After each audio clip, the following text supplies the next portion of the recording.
In this video, I will show you how to disable Google tracking on your Google Smart TV without any stress. Let me show you how. The very first thing you want to do is to make sure you go ahead and choose a particular Google account you want to use for these particular features. So for that, you want to make sure you come to the top right here, proceed to the Google account you want to use, go ahead and hit on OK. And the next thing you want to do is to come down below right here, go ahead and click on Manage Accounts. And it's going to take you right here. Go ahead and click on the Google account. Then scroll down right here. Continue to scroll down until you get to Voice Assistant. Click on that. And the next thing you want to do right here is to scroll down here, View Permissions.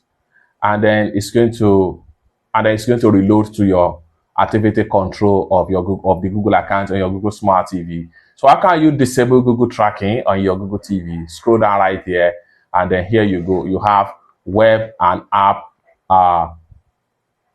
You have web and app activity right here. What you want to do here is to simply click on turn off right here.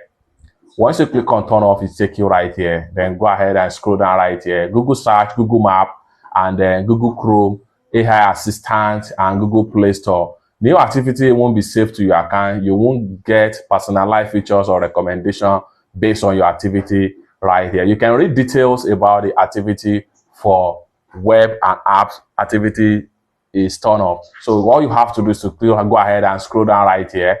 Go ahead and click on got it right here. And then you have turned it off without any. So you can see it has now been turned off. It's that simple. For more useful tutorial tips and tricks about Google TV settings like this, consider to subscribe. Thank you so much for watching, and I hope to see you in my next video.